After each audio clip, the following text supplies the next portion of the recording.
Bueno, chicas, ahora ya empezó la grabación y como les comentaba, el día de hoy vamos a ver el tema número 14 de biología, en el que vamos a tocar básicamente la traducción, vamos a hablar un poquito acerca de mutaciones y de la regulación génica.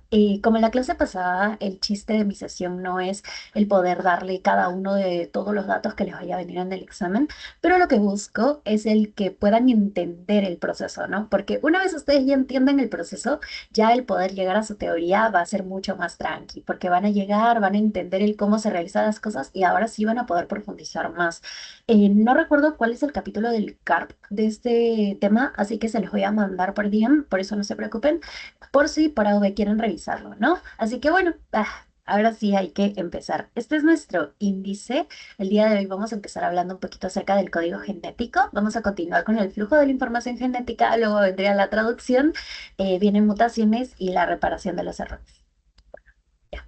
Ahora sí, lo más importante, o mejor dicho, la base para que nosotros entendamos todo el proceso de la traducción, es el poder empezar a hablar acerca del código genético. Básicamente, el código genético es esta gran, pero gran cantidad de aminoácidos, los cuales van a conformar la vida, básicamente. Y sí, algo que tenemos que entender y tener bien claro en sí del código genético es que, como les comentaba, ¿no? En base a distintos nucleótidos, como ahorita vamos a ir checando, lo que vamos a hacer es que vamos a generar combinaciones para poder formar los aminoácidos. Y estos aminoácidos, posteriormente, en el proceso de la traducción, lo que buscan es el poder ensamblar a las proteínas. Algo que tenemos que recordar también es que el código genético va a tener tres características principales, ¿ok? La primera característica que va a tener es que este código genético va a ser degenerado o redundante, es decir, básicamente nos dice que el código genético, o mejor dicho, los aminoácidos, están conformados básicamente por varios codones. Nunca, nunca, nunca, o bueno, al menos la gran cantidad de los aminoácidos nunca van a estar, no es codificado, no sé por qué escribí eso, disculpen chicas, estaba medio dormida. La palabra es codificado, ¿no? Entonces, ¿a qué decimos que es degenerado o redundante? Vamos a decir que un aminoácido es codificado por más de un codón. Esta va a ser, como podemos checar en la parte de aquí, pues normalmente cuando hablamos, en este caso, digamos de la serina, ¿no? En este caso, cada una de las secciones, vamos a empezar que en este caso tenemos el uracilo, la citosina y el uracilo. Sabemos que cada uno son nucleótidos. Tres nucleótidos lo que van a formar va a ser a un codón. Entonces, lo que nos dice la primera característica de nuestro código genético es que va a ser degenerado redundante.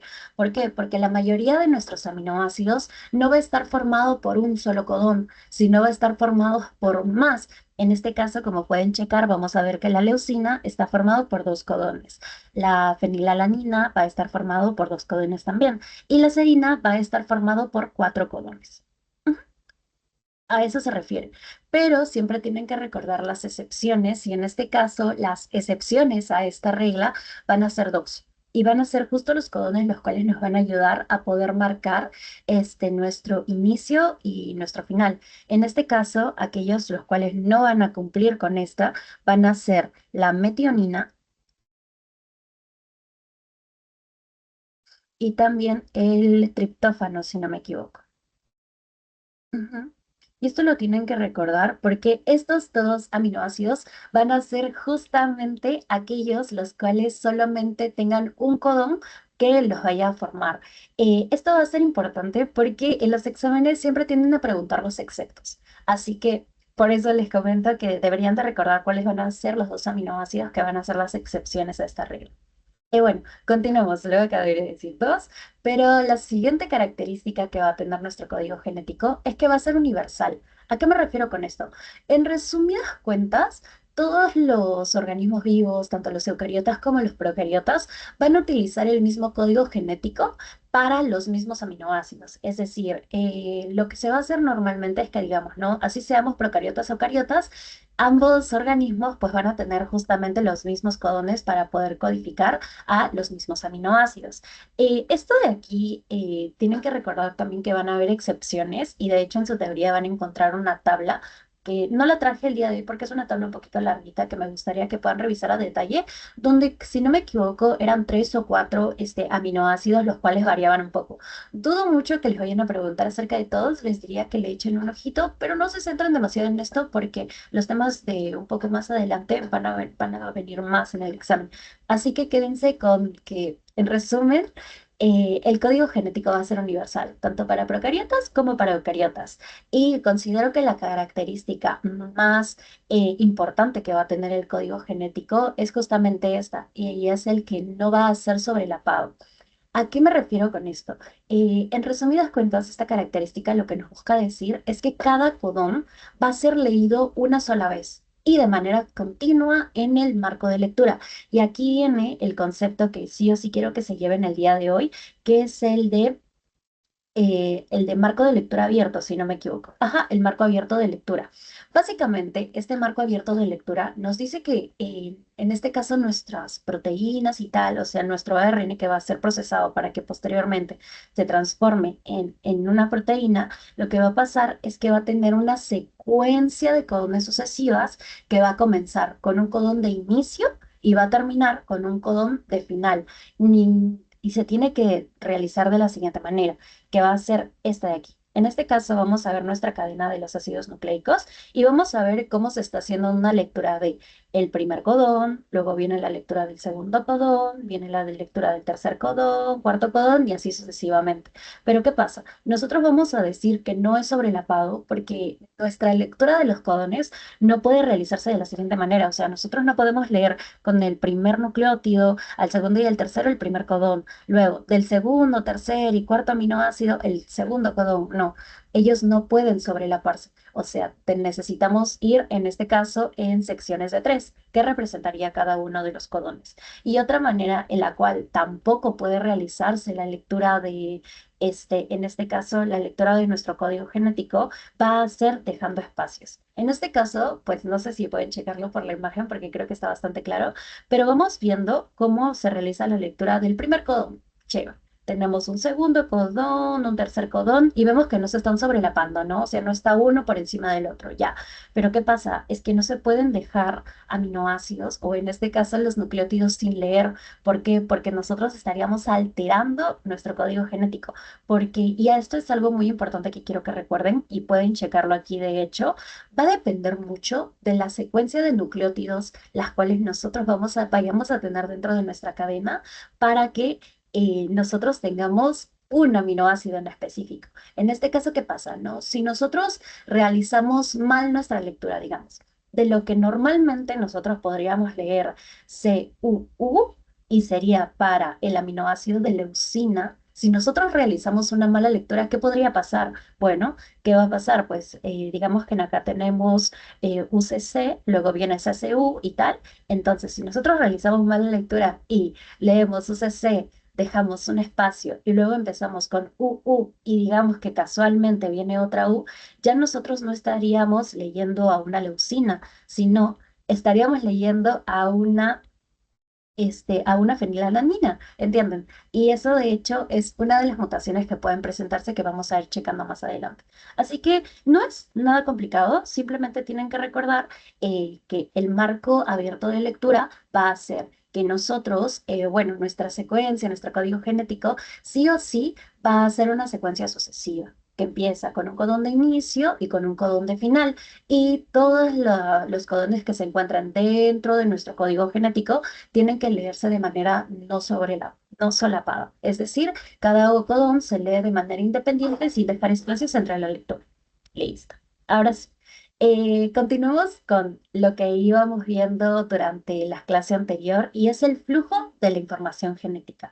Al hablar nosotros del flujo de la información genética, ya habíamos llegado en la clase pasada a la idea de que nosotros vamos a tener tres procesos. El primer proceso, porque nuestra célula es tan inteligente, es básicamente que la célula busca el poder guardar su información antes de poder generar cualquier tipo de cambio, porque si nosotros usáramos nuestro ADN original para poder pasarlo a ARN mensajero y posteriormente a proteína, pues estaríamos perdiendo el ADN original. Y por eso el primer paso del flujo de la información genética va a ser la duplicación del ADN. una vez que nuestro ADN ya se almacenó, ya lo tenemos bacano, ya está guardadito, ahora sí, con esta nueva cadena de ADN, la cual hemos formado nosotros, lo que vamos a hacer es que ya lo vamos a meter a poder trabajar con ella, ¿no? En este caso, vamos a pasar al proceso de la síntesis del ARN, como veíamos en la clase pasada, y a este proceso ya no le decíamos replicación, sino no le decíamos transcripción del ADN. Y era básicamente este proceso en el que abríamos nuestra hebra de ADN y teníamos, no sé si recuerdan, creo que les puse una pregunta en su pretest, en donde teníamos una hebra la cual no se tocaba y luego teníamos que, básicamente, si no me equivoco, era la hebra codificante y luego teníamos la otra hebra que era nuestra hebra molde, de la cual pues nosotros por así decirlo, pues se utilizaba esta hebra o molde para poder sintetizar nuestra nueva cadena de ARN y en base a eso, pues se daba el proceso de la transcripción. Estoy segura que lo recuerdan, lo tienen bastante fresquito, lo vimos la semana pasada y lo acaban de ver en su teoría también. Así que una vez que ya se completan los dos pasos que vimos, ahora lo que vamos a hacer es que vamos a transformar este ARN mensajero hacia una proteína. Como habíamos conversado las clases anteriores también, tanto el ADN como el ARN van a ser estas moléculas las cuales van a almacenar el material genético. Entonces, lo que vamos a hacer en el proceso de la traducción va a ser justamente el poder pasar la información que nosotros tenemos del ARN mensajero hacia una proteína para que ya sean las proteínas las que puedan cumplir con las funciones biológicas que vamos a necesitar en nuestras células, ¿no? Como habíamos visto en clases anteriores, pues que las proteínas se encarguen de generar estructuras, de poder funcionar como bombas, como transportadores, y para que todo eso realice, tiene que llevarse a cabo sí o sí todo el proceso de el dogma de la biología molecular. Y tal cual lo dice aquí, ¿no? En este caso vemos cómo la traducción va a ser básicamente la síntesis de proteínas utilizando la información contenida en la molécula de ARN mensajero. Y además este proceso, como vemos aquí graficado, pues se va a llevar a cabo en el citoplasma celular. A ver, es que yo dije que no iba a preguntar, pero esta pregunta está bien tranqui.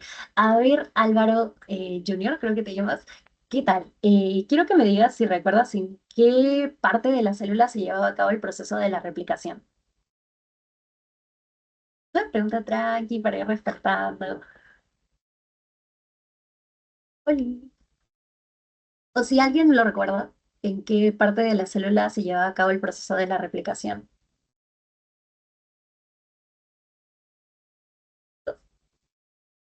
¿No se me escucha? Oli. ¿Me Ah, escucha? si no me Ah, recuerdo, era el núcleo. Sí, perfecto. Justo es en el núcleo. Y creo que Álvaro también iba a decir lo mismo. Exactamente. Y es muy importante que ustedes puedan diferenciar cada una de las estructuras porque va a depender del proceso en el que se lleve a cabo para que ustedes puedan ubicarse básicamente, ¿no? En este caso, nosotros veíamos que nuestra duplicación del ADN, la replicación tal, se llevaba a cabo en el núcleo, mientras en este caso el tema de la traducción se va a dar en el citoplasma. No sé si recuerdan ustedes exactamente cuál era la organela, la cual se encargaba de poder hacer la síntesis de las proteínas, y yo espero que sí, porque lo vimos hasta en el repasito presencial que tuvimos, y pues son los ribosomas, ¿no? Estos ribosomas, los cuales se formaban en el nucleolo y posteriormente eran posicionados, no sé si recuerdan también, en el retículo plasmático rugoso.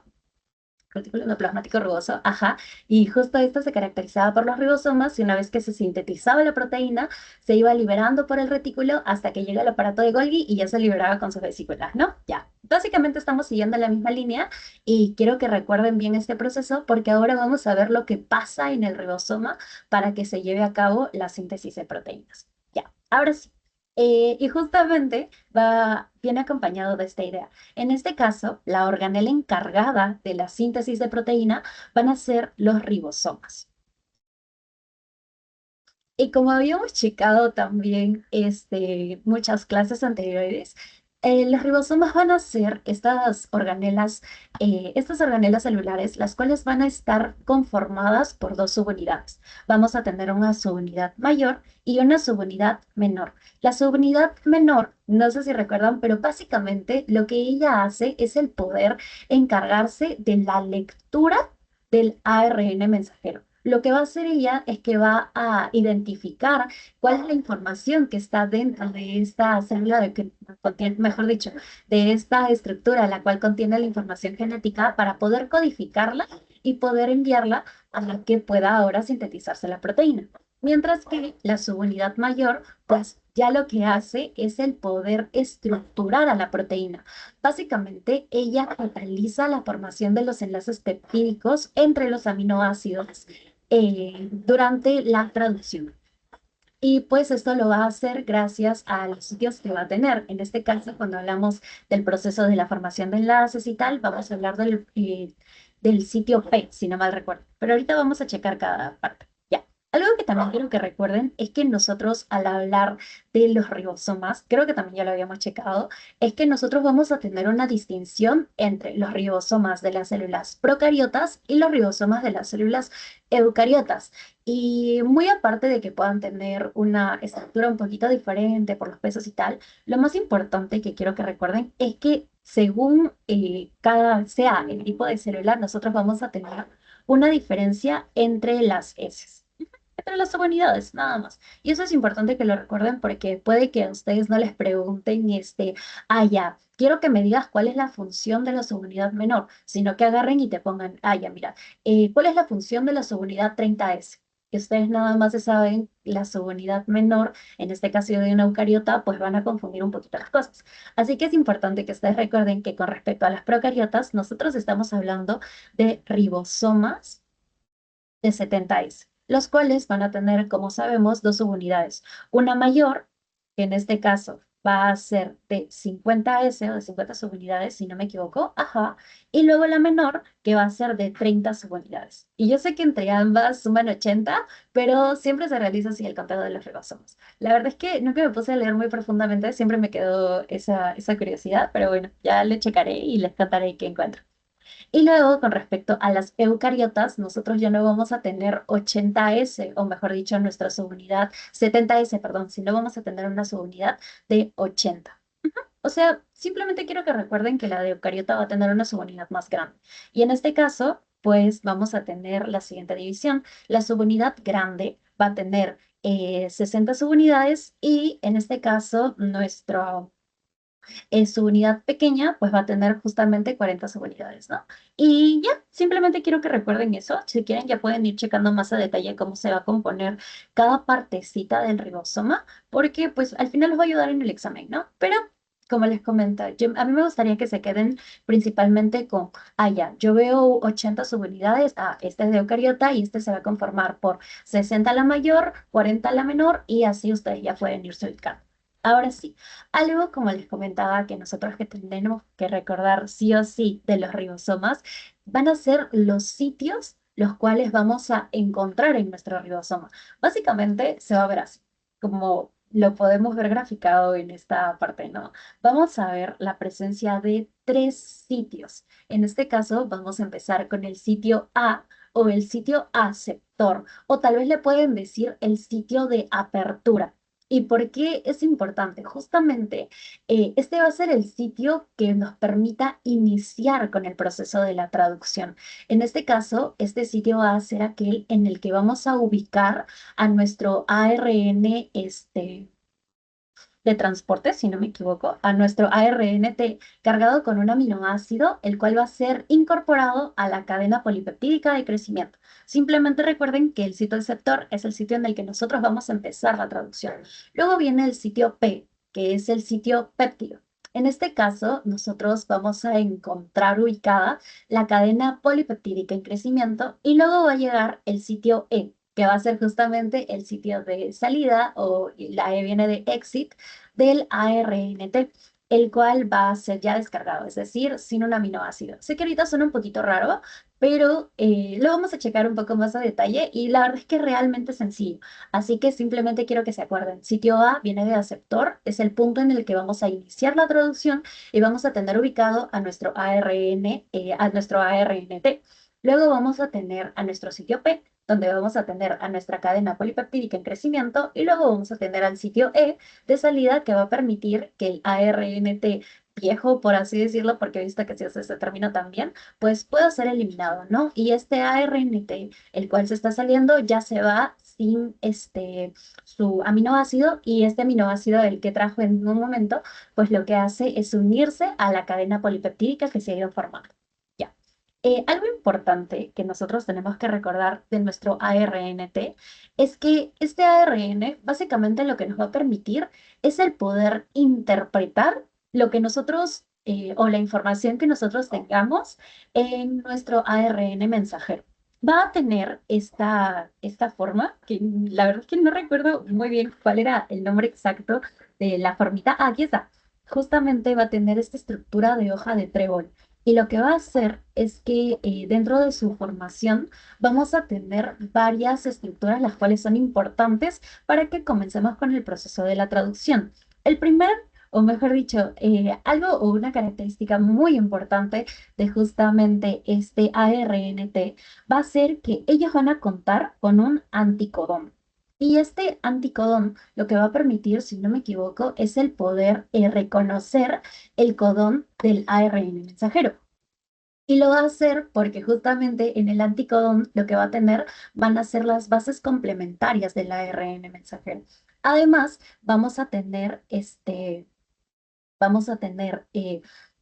¿cómo podría decirlas? Vamos a tener secuencias de inicio y secuencias de final. Y justamente en el extremo número 3', y esto es bastante importante, es en donde nosotros vamos a encontrar la unión del aminoácido.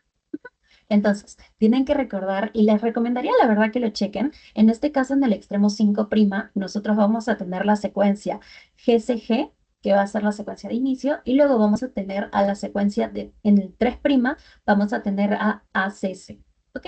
Por si acaso les llegasen a preguntar, porque he estado checando un banco en el que les decían, ¿no? De que, ya, la traducción se lleva a cabo gracias al ARNT y el ARNT es esta estructura que cuenta con la secuencia de AUG en su extremo 3'.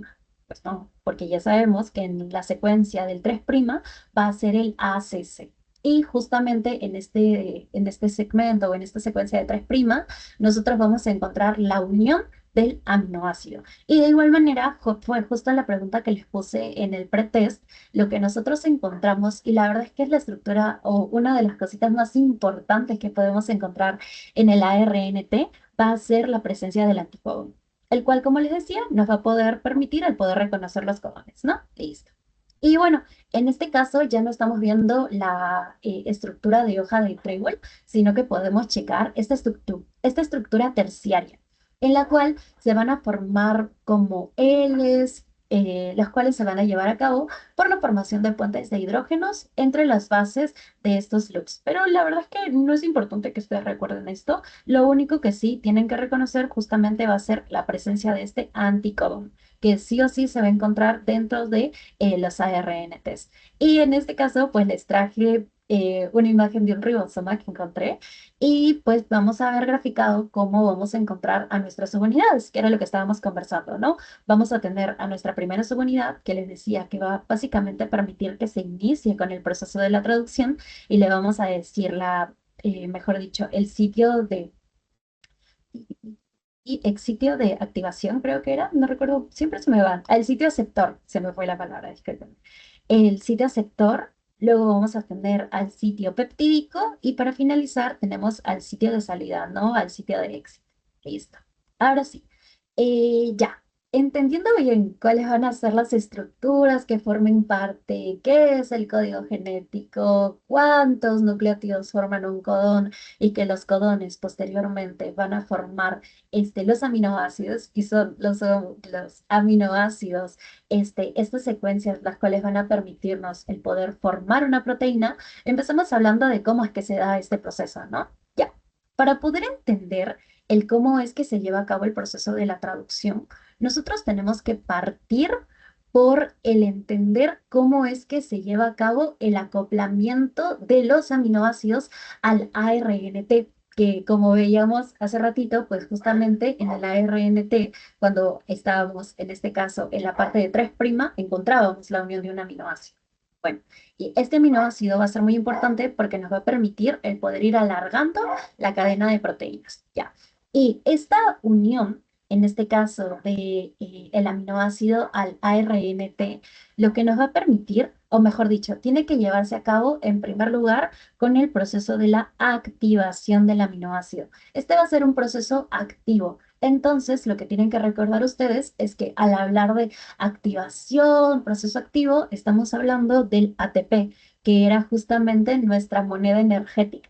Entonces, para que podamos activar el aminoácido, lo que nosotros hacemos es el juntar un aminoácido más ATP, el cual nos va a dar la siguiente estructura, que va a ser un aminoacil AMP más dos fosfatos. ¿Ok? Simplemente tienen que recordar que en el primer paso utilizamos ATP y pasamos de aminoácido a aminoácido. Listo. Y luego de que ya tenemos a nuestro aminoácido activado, ahora ¿qué va a pasar? Ya tenemos que acoplar este aminoácido activado a nuestro ARNT. Y este proceso lo va a llevar a cabo esta enzima, la cual va a ser la aminoacil ARNT sintetasa. ¿Y qué va a hacer básicamente? Pues justamente esta enzima va a permitir que el aminoácido se acople en el extremo 3' del ARNT, donde encontrábamos, como checábamos hace un rato, pues justamente la secuencia de CCA. Y pues este proceso se va a ver más o menos así. Vamos a tener a nuestro, digamos, en este caso tenemos a nuestro ARNT, el cual ya, como podemos ver, está unido a nuestro aminoácido. Y si ya se encuentra unido, pues esto significa que ya se llevaron a cabo los dos procesos. El primer proceso, que fue el proceso de la activación del aminoácido, donde veíamos que le acoplábamos esta molécula de ATP, cambiaba un poco su nombre y permitía activarlo. Y luego llevábamos a cabo el segundo proceso, en donde gracias a la enzima aminoacil ARNT, lo que hacíamos es poder acoplar a la 3' pues nuestro aminoácido, ¿no? Y ya. ¿Y luego qué va a pasar? Pues justamente es el proceso, nada más está graficado el hecho de que ya esté unido en este caso el aminoácido a nuestro ARNT, y les comentaba, ¿no? Vamos a pasar de aminoacil a AMP más, ya. Y este proceso, perdónenme, es muy importante porque cuando nosotros llevamos a cabo el acoplamiento del ARNT, algo que va a pasar también es que nosotros vamos a cambiar el nombre y ya no va a ser aminoacil AMP más dos fosfatos, sino que va a pasar es que va a cambiar el nombre. Una vez que ya acoplamos las dos estructuras, nuestro nombre va a cambiar a aminoacil ARNT más el AMP, que era justamente esta molécula la cual le activaba. Simplemente tienen que recordar, para que recuerden este nombre, que nosotros vamos a estar uniendo nuestro aminoacil, que es nuestro aminoácido activado, como viene el ARNT, porque está unido a nuestro ARNT, y a este se le va a juntar pues nuestro AMP, que va a ser la molécula que permitió la activación del aminoácido. No es nada complicado, chicos. Ya, bueno, ahora sí, empecemos. Cuando hablamos del proceso de la traducción también, una vez que ya tenemos nuestro, en este caso ya tenemos nuestro ARNT cargado, ya está listo, tiene la presencia de su anticodón en su extremo 3', ya está acoplado con su aminoácido activado, con el GMP. Ahora, ¿qué tenemos que hacer? Se preguntarán. Bueno, ahora vamos a pasar, vamos a llevar a cabo el proceso de la formación de nuestro enlace peptídico. ¿Qué va a pasar? En resumidas cuentas, lo que nosotros tenemos que hacer para poder llevar a cabo el proceso de la traducción es el poder pasar de un aminoácido, el cual contenía 3 nucleótidos, a poder tener una gran cadena de nucleótidos, la cual van a ir conformando nuestras proteínas. Porque como habíamos checado hace mucho tiempo, pues las proteínas eran estas cadenas enormes. No sé si recuerdan que teníamos una cadena enorme y era tan grande que comenzaba a generar dobleces. Bueno, justamente ahora nosotros lo que estamos buscando es el poder ver el cómo se lleva a cabo la unión de nuestros aminoácidos para poder empezar a realizar nuestra cadena de proteínas. Y esto se va a llevar a cabo gracias, como les comentaba, a la formación de un enlace peptídico. ¿A qué me refiero con un enlace peptídico? Esta va a ser una unión química, la cual se va a llevar a cabo entre dos aminoácidos, ¿ok? Y esta unión se va a llevar a cabo cuando el grupo carboxilo, que en este caso pues va a ser el carbono, oxígeno, oxígeno, hidrógeno, de un aminoácido, va a reaccionar con el grupo amino del aminoácido siguiente. Esto se va a catalizar por la enzima peptidiltransferasa y esto también es muy importante, que la dirección del crecimiento de la proteína va a ser desde el extremo N, que va a ser nuestro extremo, sí, bueno, desde el extremo N hacia nuestro extremo C. Vamos a unir entonces al grupo amino con el grupo carboxilo del siguiente aminoácido. Ya. El proceso se lleva a cabo de la siguiente manera. En este caso vamos a ver la siguiente imagen y notamos, digamos que en este caso, pues nos encontramos en el sitio P. Miento, este. Tenemos a nuestro ARNT, que como vimos tenía esta forma de hoja de trébol, en esta parte se encuentra su anticodón, y acá tenemos a nuestro ARN mensajero.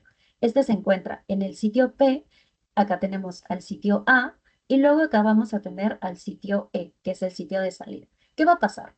En este caso vamos a tener a nuestro ARNT acoplado con su aminoácido y lo que nosotros estamos buscando es el poder alargar la cadena. Entonces, ¿cómo lo vamos a hacer? En este caso va a llegar un nuevo ARNT, el cual también como pueden checar en esta parte va a estar ya agrupado con su aminoácido. Entonces, este va a llegar y va a acoplarse en el sitio A. Y lo que va a hacer es que ahora, justamente entre ambos aminoácidos, específicamente entre el grupo amino y el grupo carboxilo del aminoácido siguiente, lo que vamos a hacer es que vamos a formar este enlace. Formamos el enlace peptídico para poder unir a los dos aminoácidos y lo que va a pasar ahora es que vamos a desplazar el ARN de transcripción original. No sé si me están entendiendo, pero quería decirle la ciencia que hay detrás de esto y ahora sí veamos el proceso un poco más sencillo. Empezamos nosotros con nuestro ARNT que se encuentra en nuestro sitio P. Va a llegar un nuevo ARN a nuestro sitio A y lo que va a hacer es que va a generar una unión entre el aminoácido original y el aminoácido que el carga. Entonces, ¿qué va a pasar? Una vez que se forme este enlace peptídico, lo que va a hacer al mismo tiempo es el desacoplar al primer ARNT de transferencia, el cual se encontraba unido a esta cadena de aminoácidos, y lo que hace es que hace que este ARNT se mueva del sitio P al sitio E. Y como sabemos, este sitio E justamente es el sitio de salida. Y por eso notamos como este aminoácido lo que hace es que se desacopla. Y ahora tenemos una nueva cadena en este caso, nueva cadena de aminoácidos, ¿no? La cual ya se encuentra en este caso, ella nuevamente se ubica en el sitio P y ahora vamos a tener a este ARNT ya no con un solo aminoácido, sino que ahora tiene dos acoplados por justamente la formación de este enlace peptídico. No sé si se me está entendiendo, espero que sí, pero ahorita lo vamos a checar con un ejemplo un poco más largo, ¿no? Y justo el texto que les había colocado dice lo siguiente. El grupo amino del aminoácido en el sitio A, que le decía, es justamente este ARNT, el cual está llevando lo que va a hacer es que va a querer unirse al grupo carboxilo del siguiente y por eso se dice como que lo ataca. Justamente la enzima que va a mediar esta acción, si no me equivoco, es la peptidiltransferasa, exactamente, y lo que va a hacer es que va a atacar al grupo carboxilo y lo que va a hacer es que va a unirse, ¿no? Se unen los dos aminoácidos y ¿qué va a pasar? Pues es como si hubiera este proceso que se le dice translocación. Vamos a hacer que se desacople el aminoácido del ARNT, el cual contenía el que ya se encontraba en el sitio P al inicio, y vamos a desplazarlo. Entonces, se quedan unidas las dos cadenas de los aminoácidos, y en este caso el ARNT1, que como lo dice la figura, pues ya lo desplazamos, entonces este se va hacia el sitio E, y en el sitio E se desacopla y se libera. Y es justo, pero justamente lo que sucede en este caso. Como vemos ahora en esta imagen, pues ya nuestra cadena está un poquito más larga. Ya no tenemos un aminoácido, ya no tenemos dos, sino que en este caso con nuestro ARNT, el cual tenemos en el sitio P, ya cuenta con tres aminoácidos. Ujú. Y se va a llevar a cabo el mismo proceso. Va a llegar otro nuevo ARNT, el cual va a ser el cuarto, con su cadena de aminoácidos o el A4. lo que va a buscar ella es el poder acoplarse a la cadena de aminoácidos la cual hemos estado formando. Entonces, lo que hace es que, como vimos, ataca desde el extremo amino hacia su extremo carboxilo para poder unirse a esta cadena, ¿no? Y mientras se da esta unión, lo que hacemos es liberar al ARNT número 3. Esta se va hacia el sitio E y luego se libera. Y eso es básicamente en lo que consiste este proceso. Ahorita vamos a checarlo específicamente en cada uno de los segmentos, pero quiero que recuerden, justamente el extremo en el que se da la unión de la cadena y tal, donde veíamos que se estaba formando esta cadena, era en el extremo número P. En el A es justamente el aceptor al que llegan los nuevos ARNTs y el E es el extremo de salida. Una vez que ya se libera, luego de poder juntar estas cadenas, se libera el ARNT, lo que va a hacer es que pase al sitio E y del sitio E se libera el ARNT, que posteriormente se va a acoplar con un nuevo aminoácido y va a llegar a poder seguir alargando esta cadena. Y el texto que les peleé que dice que llega un nuevo aminoácido, que en este caso sería el A4, con su ARNT, llegan al sitio A y lo que hacen es que van a formar un nuevo enlace peptídico entre el extremo carboxilo y el extremo amino, ¿no? De la cadena, bueno, entre el extremo carboxilo de la cadena y el grupo amino del nuevo aminoácido. Y lo que vamos a lograr es justamente esto, que se libere el ARNT y nuestra cadena de aminoácidos ya no sea de 3, sino que ahora sea de 4 aminoácidos. Y esta cadena va a ser de 4 hasta que llegue un nuevo ARNT. ¿Y qué va a pasar? Pues lo mismo, ¿no? Va a llegar hacia el extremo número, mejor dicho, va a llegar al sitio A, se va a acoplar el ARNT, esta va a tener su puesto aminoácido, lo que va a hacer es que va a mediar la formación del enlace peptídico entre el extremo N y el extremo C. ¿Y ahora qué va a pasar? Pues vamos a desplazar o vamos a traslocar al ARNT del extremo P al extremo E y se va a liberar. Y este ARN nuevo, que sería el 5, pasa de estar en el sitio A pasar al sitio P. Es como si fuera un caminito, ¿no? De que llega uno, empuja al otro, el otro te empuja, se libera, hasta que llega uno nuevo y comienzan a botarse. Ya. Espero que sí me hayan entendido. La verdad es que no es un proceso muy complicado. Espero que no los haya mareado porque yo tengo esa habilidad de marear a la gente. Bueno. Una vez que ya entendimos cómo es que vamos a dar este proceso de la, básicamente el proceso de la traducción, en donde vamos a tener una translocación del ARNT a lo largo de los 3 sitios que encontrábamos en el ribosoma, ya hablemos un poquito más a detalle acerca del proceso de la traducción. Al hablar del proceso de la traducción, nosotros no vamos a tener el mismo proceso en tanto las eucariotas como las procariotas, sino que realmente va a variar un poco. ¿Ok? Así que para esto les traje la siguiente división. Empecemos. Algo que tenemos que recordar sí o sí de la traducción es que normalmente nosotros vamos a contar con 3 etapas. El primer paso para la traducción va a ser la iniciación, el segundo paso es la elongación y el tercer paso va a ser la terminación de esta traducción.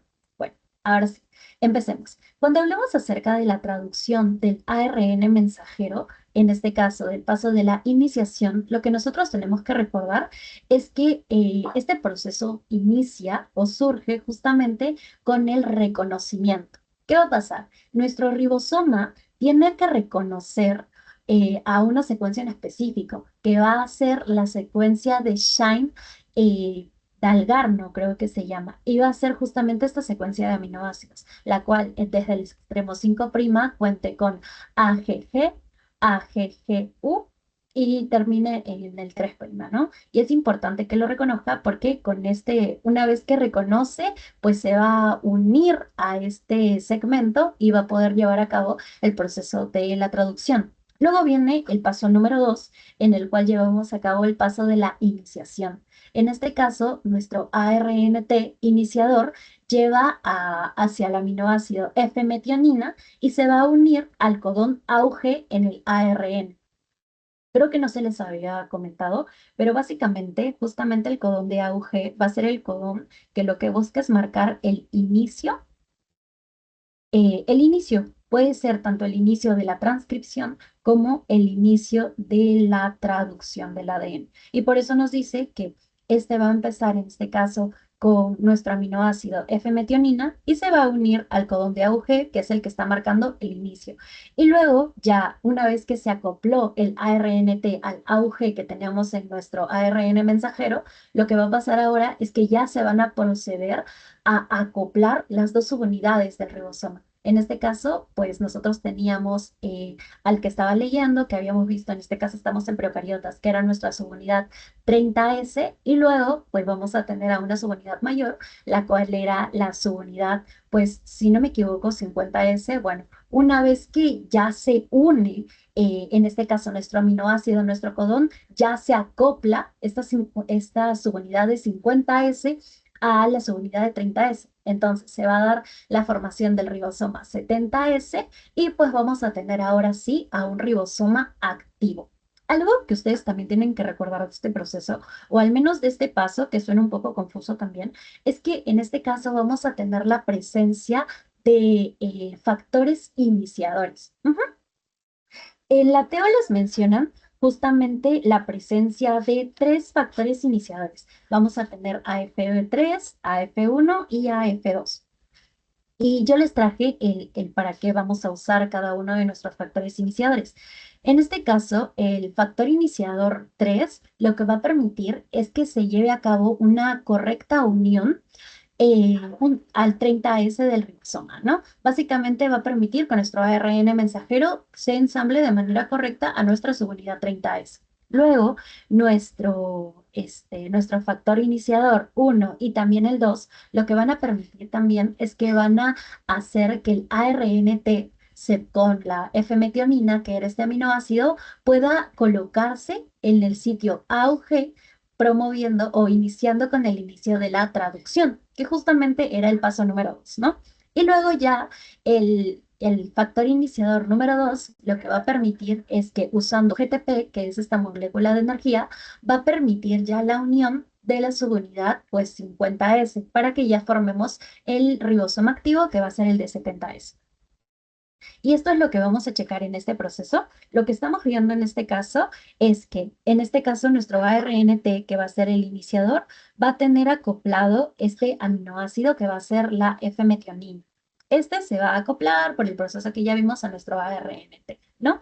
Y lo que va a hacer es que va a ubicar, en este caso, a la secuencia de AUG en nuestro ARN mensajero para que empiece la formación o para que se empiece con el proceso de la traducción. Y posteriormente, gracias al factor iniciador 2, le vamos a ceder energía, que en este caso va a ser una molécula de GTP, y vamos a permitir que ahora a esta subunidad menor se le acople la subunidad mayor, que va a ser la 50S, la cual ya nos va a permitir llevar a cabo el proceso de la formación de nuestra proteína. Ujú. Básicamente eso es lo que vemos en la fase 1, que es la fase de iniciación. Ya. Ahora sí, al continuar hablando de la traducción en las procariotas, tenemos que recordar que, como les decía, eran tres pasos, ¿no? Iniciación, elongación y terminación. Ahora tenemos que seguir con el proceso de la elongación. En este caso, como vemos, lo que se está haciendo en el paso 1, pues va a ser la incorporación de este ARNT hacia el espacio o hacia el sitio A, ¿no? Como lo checamos aquí. Esta va a unirse, va a acoplarse y va a ser justamente el proceso que habíamos checado. Una vez que llega al sitio A del ribosoma, el ARN entrante con el aminoácido que tiene acoplado se va a unir pues a su codón correspondiente. Es lo mismo que cuando hablábamos del tema de la transcripción. En este caso, lo que vamos a hacer es que si tenemos una secuencia GAU, pues esta va a unirse con sus bases complementarias, la cual va a ser, si tenemos guanina, va a ser una citosina, si tenemos una adenina, va a ser un uracilo, y si tenemos un uracilo, va a ser una adenina. Entonces, se une a su secuencia complementaria y ahora lo que va a formar, o justamente en el paso de la elongación, va a ser que ahora se va a llevar a cabo la formación del enlace peptídico. Como habíamos checado, del enlace, o mejor dicho, del sitio N, vamos a formar un enlace con el sitio C de la cadena de aminoácidos, la cual ya se encontraba o la cual vemos en este caso en el sitio P, ¿no? Se forma este enlace peptídico entre ambos aminoácidos y ahora lo que va a pasar, pues justamente Justamente lo vamos a tener en el paso número 3. Ya en el sitio A vamos a tener a nuestro ARNT con nuestros dos aminoácidos. Entonces, ahora se lleva a cabo el proceso de la translocación, el cual también requiere de energía, y lo que va a pasar es que vamos a pasar a mover, en este caso, nuestros ARNTs. ¿Qué va a pasar entonces? El ARNT nuevo va a pasar hacia el sitio P y el que se encontraba en el sitio P pasa hacia el E. Y como les comentaba, lo que pasa cuando llegan al sitio E es que va a liberarse. Entonces, empezamos como en el inicio, ¿no? Tenemos a nuestro RNT en el sitio P y va a permitir justamente la incorporación de un nuevo RNT al sitio A y así. Es un proceso bastante continuo, la verdad. Y justo les comentaba esto con respecto al texto el cual ustedes se encuentran al lado, que se va a dar la translocación, el desplazamiento, y algo importante es que, como les comentaba, este va a ser un proceso cíclico. O sea, que se va a dar muchas, pero muchas veces hasta que lleguemos a la fase número 4, en la cual tengamos nuestra señal de finalización, la cual se va a llevar a cabo porque en este caso, a la hora de estar traduciendo, van a encontrar el codón de stop. Entonces, van a ser específicamente reconocidos por los factores de liberación, reconocen este codón de stop, que si no mal recuerdo, van a ser dos secuencias, o mejor, sí, van a ser tres. La más conocida va a ser el codón UGA y este va a marcar justamente el stop, ¿no? Le va a decir, ¿sabes qué? Es momento de poder detener la traducción y lo que va a pasar es que ya deja de llevarse a cabo este proceso de unir aminoácidos, unir aminoácidos y ya se va a desacoplar el aminoácido de nuestro ARNT.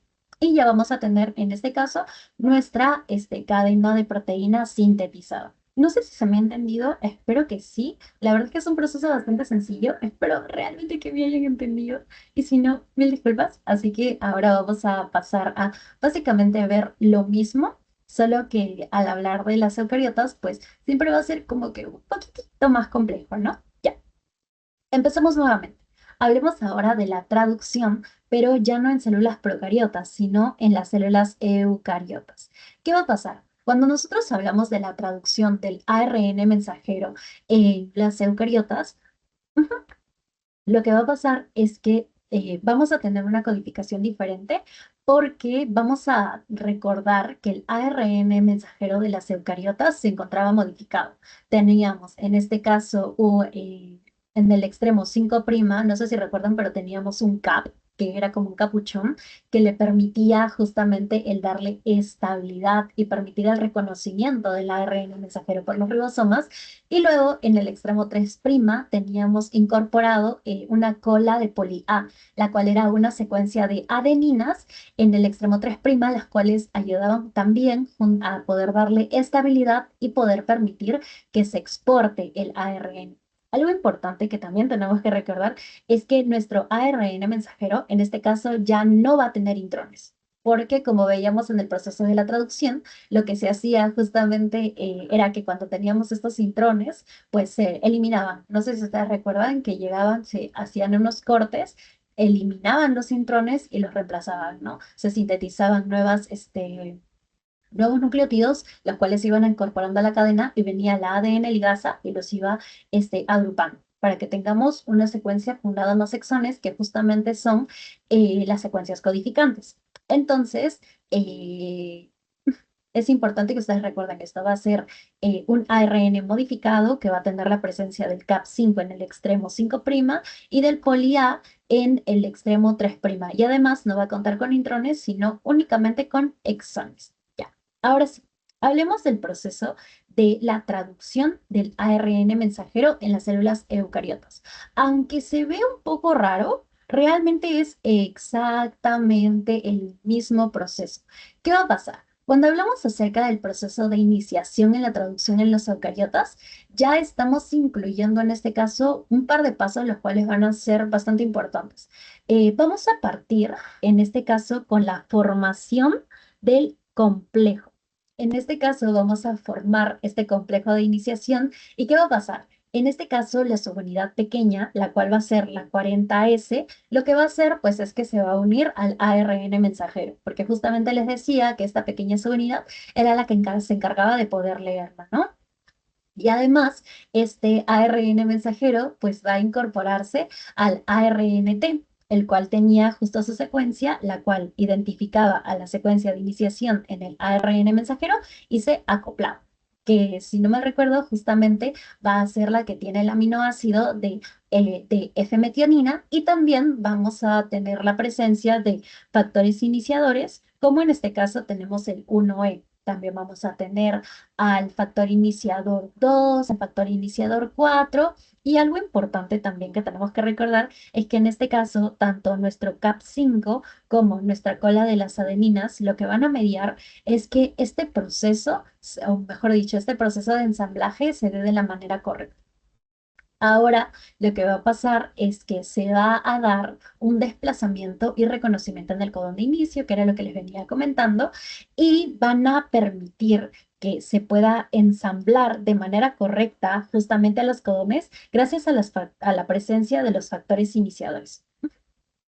Entonces, básicamente es lo que nosotros habíamos estado checando en la parte anterior. Lo que se tiene que hacer es que se forme nuestro complejo iniciador. El complejo iniciador es unir a la subunidad menor con el ARNT. Una vez que ya lo tengamos unido, a este se le va a incorporar el ARNT de transferencia y esta va a estar unida a nuestro primer aminoácido, el cual va a ser la metionina. Y en este caso, como nuestro ARN mensajero va a contar con dos estructuras adicionales, que van a ser la CAP5 y las cadenas de aminoácidos, lo que va a permitir es poder darle estabilidad y permitir a que el ensamblado se dé de manera correcta. Luego, y una vez que ya se dio todo este proceso de identificación, lo que pasábamos a hacer era que una vez ya esté conectado, pues justamente se desplace la subunidad mayor, se incorpore al ribosoma menor, que en este caso sería el 40S. Chicas.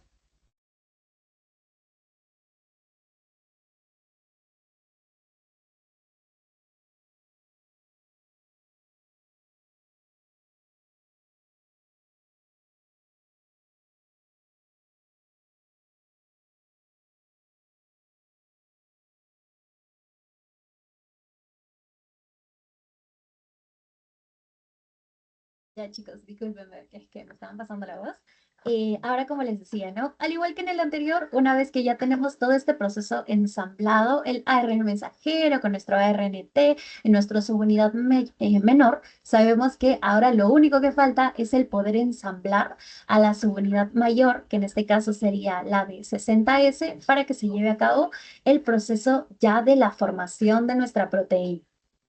Listo. La verdad es que ha sonado un poco confuso, pero simplemente tienen que recordar que es exactamente el mismo proceso. Ahora empecemos con la traducción del ARN mensajero. En este caso ya sería la fase 2, la cual es la fase de la elongación. Para esto nosotros vamos a necesitar de factores de iniciación, como lo van a ser el F1 y el factor de iniciador 2, las cuales van a permitir justamente el poder reconocer el codón anticodón y también van a permitir mantener el marco de lectura mientras el ribosoma se va moviendo a lo largo de todo el ARN mensajero. Ya. En este proceso va a pasar exactamente lo mismo, el cual se llevaba a cabo dentro de la traducción en las procariotas. ¿Qué va a pasar? Vamos a tener a un ARNT cargado, es decir, a un ARNT el cual ya cuente con su aminoácido y este va a llegar hacia el sitio A, ¿cierto? Aquí es donde se forma este enlace peptídico entre, en este caso, nuestro primer aminoácido que fue la metionina y el nuevo aminoácido que está llevando. Se forma nuestro enlace peptídico, como lo vemos en la segunda imagen, y lo que va a pasar ahora es que gracias a la presencia del GTP vamos a llevar a cabo el proceso de la translocación, donde, en resumidas cuentas, lo que vamos a hacer es que vamos a pasar al ARNT1, que fue el primero que se ensambló, hacia el sitio número E, y lo que va a hacer al llegar al E, pues justamente va a ser liberado, ¿no? Se va a liberar a nuestro ARNT y luego también se va a mover al ARNT2, el cual se encontraba en la subunidad A, hacia la subunidad P. y este ya va a contar con la cadena más alargada, que es, como les comentaba, justamente el proceso el cual nosotros ya veníamos viendo a lo largo de la replicación, o mejor dicho, a lo largo de la traducción en las procariotas. Y al igual también que con las procariotas, en este caso, nuestra fase de finalización se va a llevar a cabo cuando nosotros identifiquemos un codón de terminación o un codón de stop en este caso, ¿no? Este se va a acompañar de los factores de liberación, como en este caso, la verdad es que no ponen cuáles en específico, así que por eso no se preocupen. Y pues el proceso se lleva a cabo justamente cuando se puede identificar al codón de stop. Una vez se identifica, lo que va a pasar es que vamos a tener ahora la adición de una molécula de agua. Ujú. En este caso al peptidil ARNT, y lo que va a mediar esta molécula de agua por el proceso de, no me acuerdo si bien si es un proceso de hidrólisis, creo que era un proceso, de hecho, lo contrario, de deshidratación, lo que van a hacer es que van a mediar la liberación de la cadena polipéptica del ribosoma. Ujú. Y ahora, pues lo que va a pasar es que gracias a que se unió la molécula de agua y tal, ahora se va a dar el proceso de la desacoplación. Se va a dar una disociación y lo que vamos a hacer es que vamos a liberar a nuestra cadena de proteínas, la cual era justamente esta cadena de los aminoácidos que íbamos formando y formando y formando a lo largo del proceso de la elongación, para que ahora se pues desacople y luego comienza, de que ya se desacopló la proteína, comienza a desacoplarse también el ribosoma, porque ya no vamos a tener a nuestras estructuras. Entonces se desacopla la subunidad mayor y luego también se va desacoplando nuestro ARNT.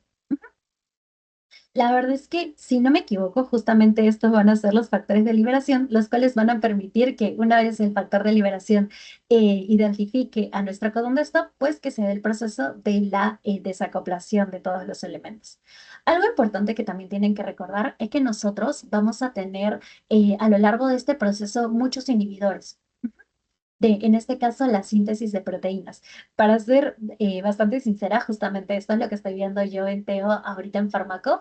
Y esto es algo muy interesante, porque aunque nosotros no busquemos, no sé, eliminar el proceso de síntesis de proteína directamente sobre nosotros, porque podría traernos efectos negativos, ¿qué es lo que buscan, no? Estos inhibidores de la síntesis del ARN, básicamente lo que buscan ellos es el poder modificar la traducción de las proteínas en las bacterias. Porque, ¿qué pasa, chicos? Si nosotros tenemos una bacteria, la cual, no sé, nosotros sabemos que esta bacteria sí o sí necesita de proteínas para poder replicarse, para poder mantener su estructura y tal. Si nosotros impedimos el proceso de síntesis de ARNT, o mejor dicho, el proceso de la traducción del ARN, o de las proteínas, lo que vamos a hacer es que vamos a dejar a nuestra bacteria sin defensas. Y justo por eso, cuando hablamos acerca de este proceso de detención, vamos a tener, y justamente dicen, actúan únicamente sobre las bacterias, vamos a tener a muchos medicamentos.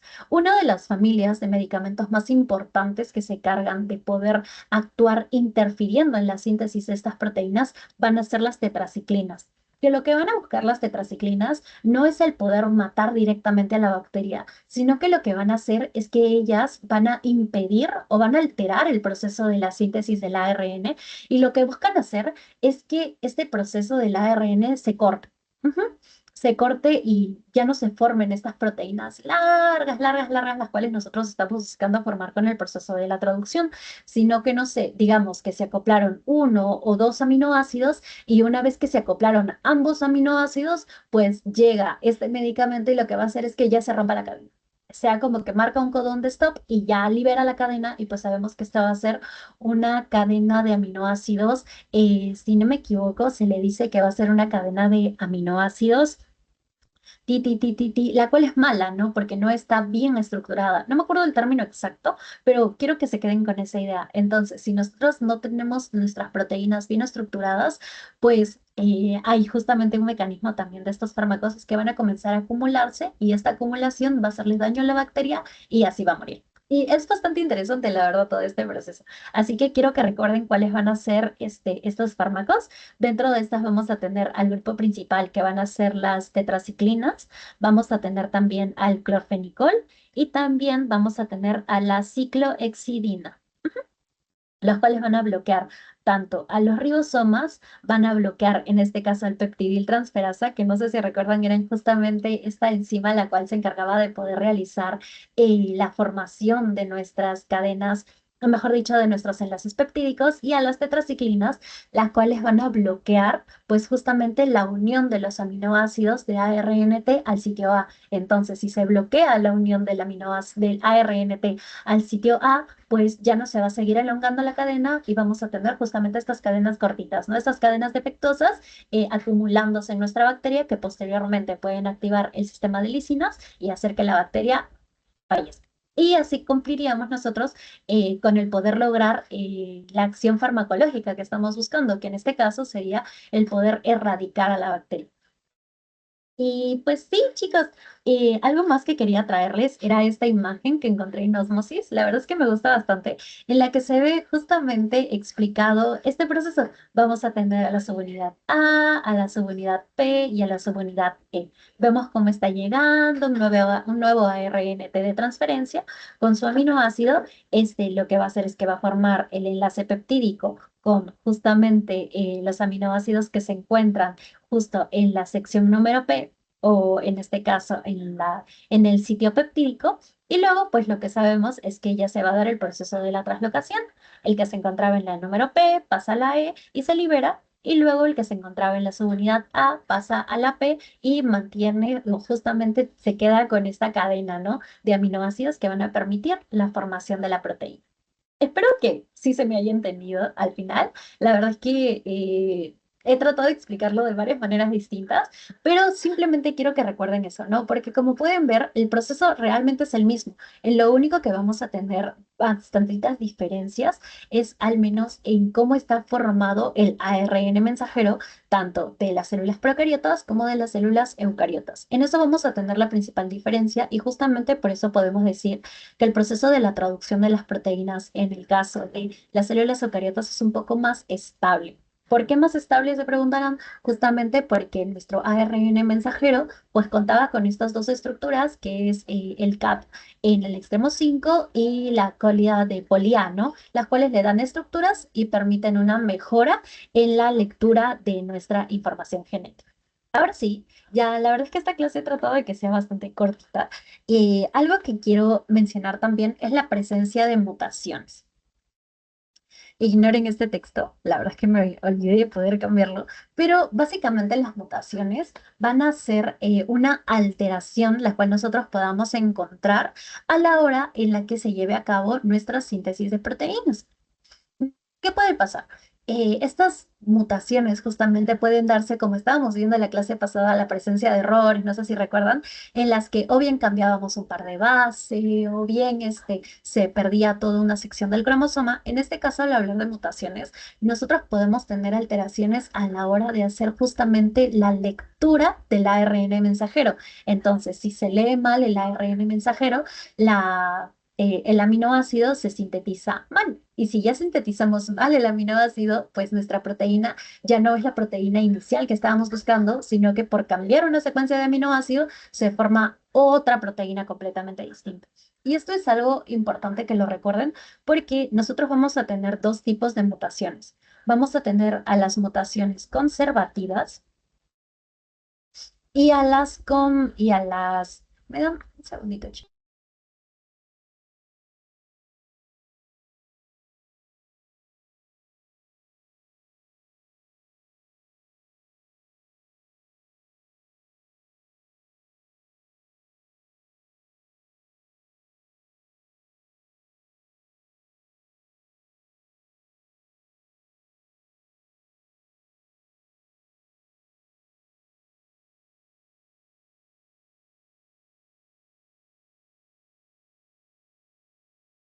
ahora sí, chicas, disculpen.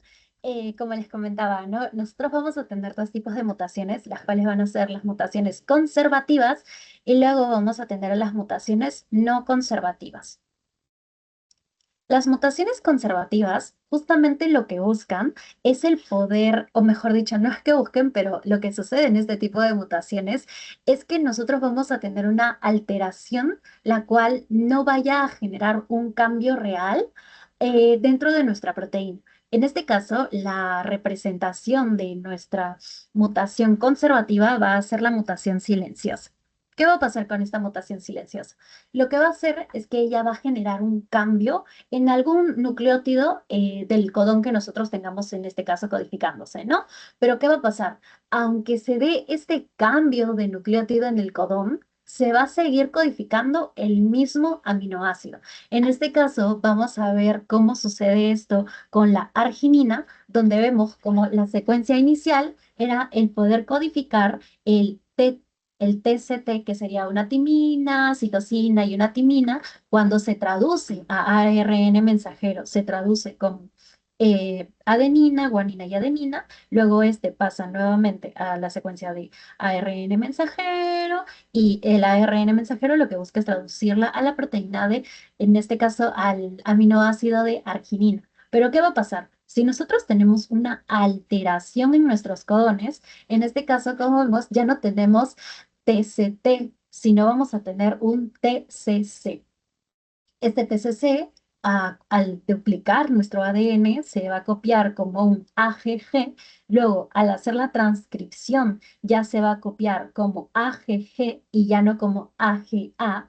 Y ahora justamente este AGG lo que va a traducir en una proteína también va a ser la arginina. Y esto se va a dar porque no sé si ustedes recuerdan, justamente la primera característica de nuestro código genético es que no solamente un codón codifica a una proteína, sino que normalmente un aminoácido, perdón, va a ser codificado por varios codones. Entonces, si nosotros tenemos la suerte de que se pueda presentar este tipo de mutación, pues aunque se está variando el codón, sigue siendo conservativo, porque vamos a tener de igual manera al mismo aminoácido que va a conformar nuestra proteína.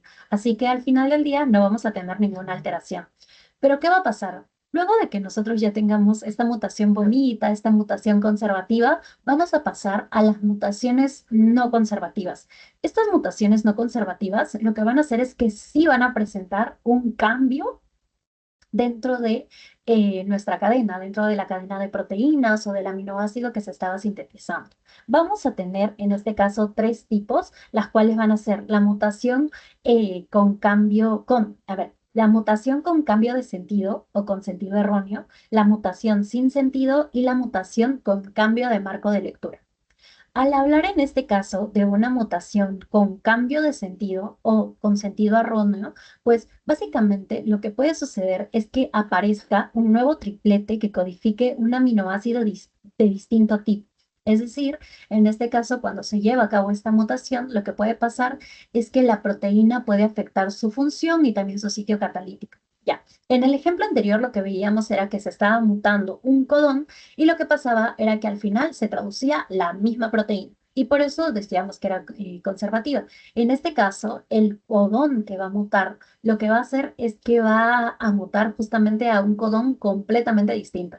Y una vez que ya se cambie la secuencia, ya no va a poder traducir a la misma proteína, o mejor dicho, al mismo aminoácido. Y en este caso, pues vamos a tener ya una alteración del aminoácido y la cadena de proteína que se quería formar por justamente la alteración de este aminoácido, pues ya no va a ser la misma. Entonces vamos a tener una alteración en la proteína y esta va a perder su función. Y lo vamos a ver en este ejemplo. No sé si pueden checar que en este caso nuestra secuencia de ADN normal es la TCT y ya la mutada va a ser TGT, la cual posteriormente, luego de que se lleve a cabo el dogma, ya no va a traducir la arginina como en el ejemplo original, sino que ahora al cambiar este codón, lo que va a pasar es que va a sintetizar al triptófano. Y pues esta proteína no requiere de triptófano, sino de arginina y por eso se pierde la función.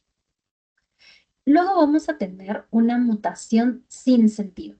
Una mutación sin sentido, vamos a decirle este tipo de mutaciones, las cuales en vez de que nada más se cambie un codón y tal, no. Lo que va a pasar es que justamente va a cambiar un codón, el cual va a marcar, eh, el cual va a marcar que se finalice, en este caso, nuestra traducción. ¿Qué va a pasar? En este caso vemos cómo nuestra secuencia original era ACC. Luego, cuando tenemos nuestra alteración, esta se va a traducir como ATC. Al sacarle su par complementario, vamos a tener TAG. al pasarlo, en este caso a ARN mensajero, lo que va a pasar es que vamos a formar la siguiente secuencia, que va a ser el UAG. Y justamente el UAG va a ser un codón de stop, que cuando se vaya a ir traduciendo, traduciendo, traduciendo, pues va a llegar a este segmento de ARN mensajero y una vez que lo identifiquen, va a llevarse a cabo todo el proceso de detener la síntesis. Entonces, ¿qué es lo que está pasando ahora? Que debería de seguirse sintetizando más y más y más aminoácidos, pero como tuvimos esta mutación en el codón que nos generó este codón de stop, pues ya no se va a llevar a cabo y nuestra proteína va a tener nada más 4 aminoácidos. Y como sabemos, pues esto ya de plano destruye, ¿no? Toda la funcionalidad de la proteína. Y luego ya vamos a tener, en este caso, una mutación, la cual nosotros vamos a decirle mutación con cambio de lectura. En este caso puede ser que se lleve a cabo la alteración de los codones de una manera mucho más exagerada. Vamos a ver que tenemos una inserción de las bases, una deleción de las bases, pueden duplicarse los codones, pueden invertirse, cambiarse de posición y lo que van a hacer es que justamente van a alterar el marco de lectura. Habíamos checado nosotros que el marco de lectura abierto se da cordón de inicio, cordón de final y todos se leen en codón. O sea, se leen tres nucleótidos que forman un codón, luego codón, codón, codón, codón. Entonces, ¿qué pasa? Si nosotros a estos tres codones, mejor dicho, tres nucleótidos, tres nucleótidos, tres nucleótidos, le insertamos nuevos, pues ya se va a movilizar por completo toda nuestra cadena. Entonces ya no se va a leer de manera adecuada nuestra cadena, en este caso, ¿no? Ya no se va a traducir de manera adecuada nuestro ARN mensajero. Entonces vamos a pasar de formar una proteína normal a poder o bien formar una proteína completamente opuesta o podemos tener, como en el ejemplo, la casualidad de que justamente con esta inserción de los nucleótidos, lo que pase sea que ya se forme otro nuevo tipo de conjugación y que una de estas conjugaciones sea nuestra codón de final y se marque la parada de la traducción de nuestra proteína. ¿Ok?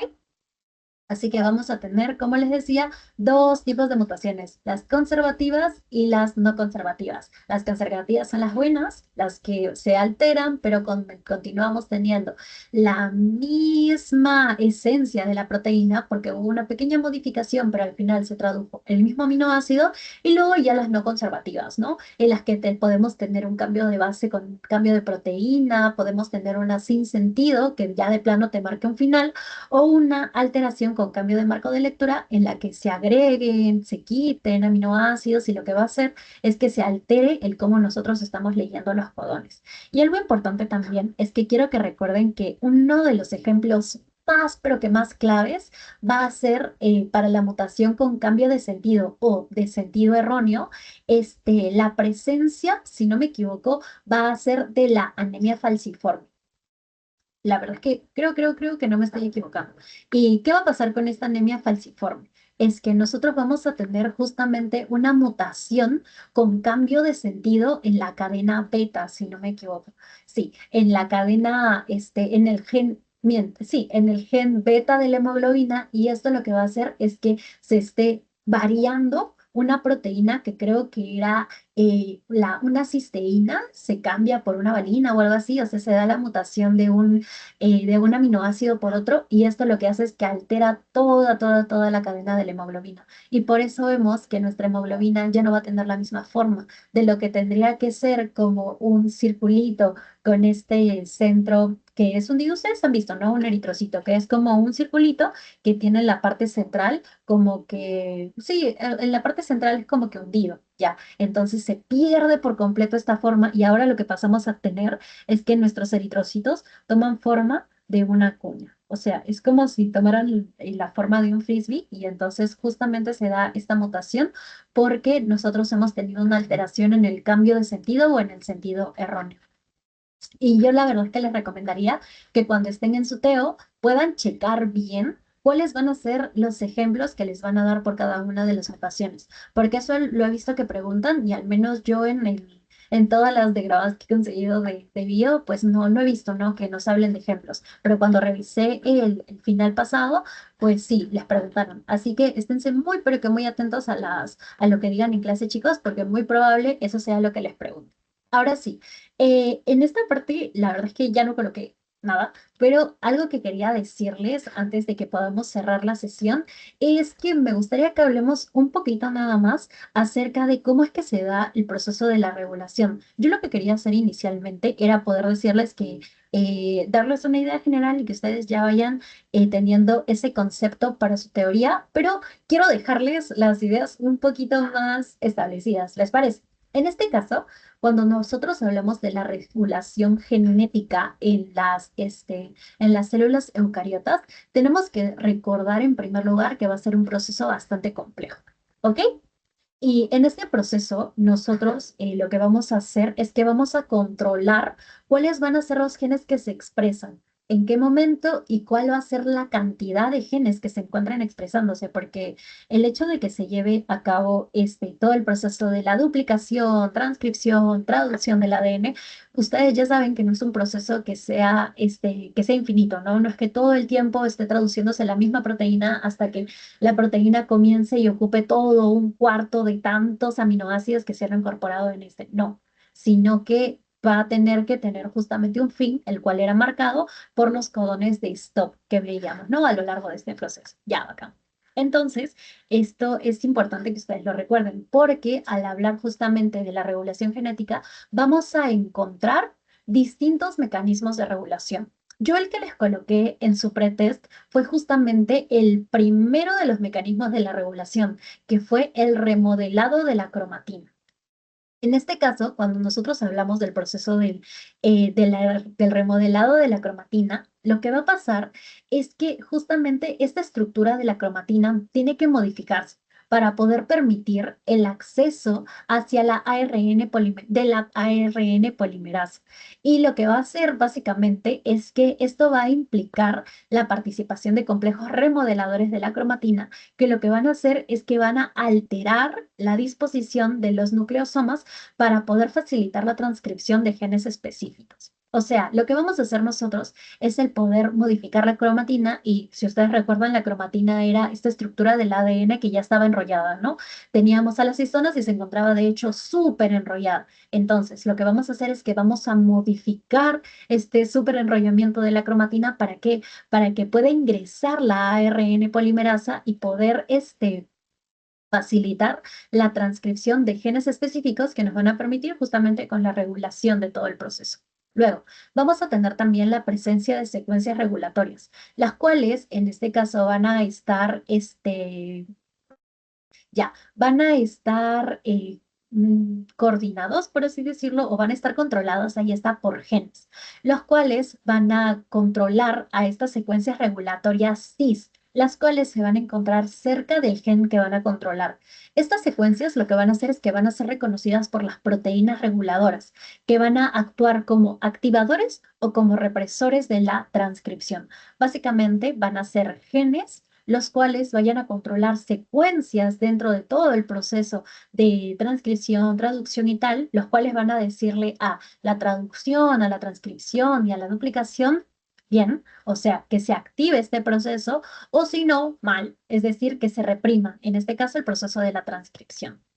De igual manera, como les comentaba, vamos a tener también la presencia de los activadores, las cuales van a ser proteínas, las cuales promuevan la transcripción de los genes y lo que van a hacer es que ellos van a facilitar la unión de la ARN polimerasa al promotor del gen. Y luego vamos a tener a los represores, las cuales van a ser proteínas que lo que buscan van a ser inhibir la transcripción de los genes. Ellas se van a unir a secuencias reguladoras y con esto van a bloquear el acceso del ARN polimerasa al ADN. Y con esto, pues como sabemos, si ya no tenemos ARN polimerasa, pues se bloquea el proceso de la transcripción.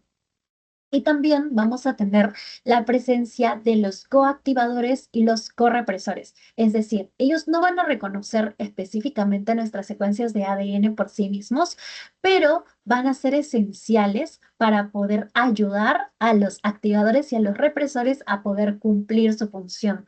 Creo que entre mis notas, ya, también coloqué entre mis notas algo importante que era justamente la presencia de los operones. ¿Qué son los operones? Bueno, básicamente los operones van a ser conjuntos de genes estructurales que van a estar bajo el control de un solo promotor. y se van a transcribir en un solo ARN mensajero. Y vamos a tener dos tipos de operones. El operón inducible, el cual va a ser un operón el cual se active solo en presencia de una sustancia, la cual va a funcionar como un inductor que va a desactivar a un represor. Un ejemplo de este va a ser el operón LAC, donde la lactosa va a actuar como un inductor. Mientras que al hablar de o sea, va a actuar como un inductor para que se active el operón y una vez que ya se active el operón, va a desactivar, ¿no? Va a desactivar el represor y pues vamos a llevar a cabo el proceso de la traducción. Ya. Mientras que al hablar de un operón reprimible, pues estamos hablando de un operón el cual se encuentra normalmente activo. Pero una vez que se llegue al final del proceso metabólico, como en este caso podría ser el triptófano, pues se va a desactivar. Y justamente un ejemplo del operón reprimible va a ser el operón triptófano. Entonces, si ustedes le dicen, ah, ya quiero un ejemplo de operón inducible, operón LAC, y un operón reprimible va a ser el operón triptófano o el TRP. Y luego, de igual manera, lo que va a pasar es que nosotros vamos a tener regulación también en las procariotas. En las procariotas nosotros vamos a tener la presencia de regulación negativa y de regulación positiva. Al hablar de la regulación negativa en las procariotas, tenemos que recordar la presencia de los represores, los cuales van a ser proteínas, las cuales van a unirse al operón y van a evitar la transcripción de los genes estructurales cuando estos ya no son necesarios y como les comentaba, un ejemplo de ellos va a ser el operón LAC. ¿Qué va a pasar? Es que nosotros si tenemos al operón LAC, el represor se va a unir justamente al operón en ausencia de la lactosa. Entonces así se va a evitar la transcripción. Y luego vamos a tener también el proceso de la inducción, el cual va a ser el contrario. Vamos a tener nuestro operón LAC y en presencia de lactosa, pues va a hacer que justamente el represor se inactive y que nuevamente el OpenLAC pueda permitir que se medie la transcripción pues, de los genes que van a metabolizar a la lactosa. Y luego vamos a tener la regulación positiva, que en este caso va a hacer que los genes solamente se transcriban cuando el activador se una a una secuencia reguladora promoviendo la transcripción. Y bueno, en este caso, con respecto a las procariotas, también vamos a tener los mecanismos de control que van a ser para las mutaciones del marco de lectura y para el control de la transcripción. En este caso, al hablar de las mutaciones en el marco de lectura, van a ser justamente como veíamos, ¿no? Estas mutaciones que podían darse por inserciones, deleciones, por translocaciones, y lo que pueden hacer es que pueden alterar el marco de lectura del ADN, el cambiando cómo es que se lee la secuencia y afectando las proteínas resultantes. Y también tenemos, y para esto tenemos el control de la transcripción, el cual va a ser un mecanismo predominante para poder regular la expresión genética a través de la interacción de proteínas reguladoras con secuencias específicas en el ADN. Es decir, la célula misma va a decidir cuáles van a ser los genes que se transcriben y cuándo se va a llevar a cabo. La verdad es que creo que eso era todo lo que quería añadirles. Disculpen si es todo un poquito raro porque es que lo había anotado para que no se me pasara porque había preparado el resto de la clase. Así que ahora sí, chicos, muchísimas gracias por haber estado aquí. La verdad es que los agradezco muchísimo. Denme 2 segundos que les envío su post-test. Y nada, pues chicos, realmente desearles muchísima suerte. Creo que esta semana vamos a hacer, mejor dicho, la semana que entra vamos a hacer el repaso. Ti, ti, ti, ti, ti. Esta semana es en la que se va a llevar a cabo el repaso. Ya quedamos que va a ser, si no me equivoco, el día jueves a las 8 de la noche. Realmente espero de todo corazón que puedan asistir y si no, voy a tratar de grabar el repaso. Lo único malo es que normalmente lo que pasa con las grabaciones de APP, al menos para YouTube, es que pues salen un tiempo antes, ¿no? Entonces mejor dicho, unas semanas después. Así que por eso lo veo un poquito complicado, pero voy a conversar con las chicas de APP a ver si podemos colgar el repaso mucho antes, ¿no? Así que nada, chicos, en 2 minutitos les mando su post-test. Muchísimas gracias por haber asistido, por haberse quedado hasta el final. Y bueno, eso sería todo. Muchas gracias. Cuídense mucho. Muchas gracias, hasta luego.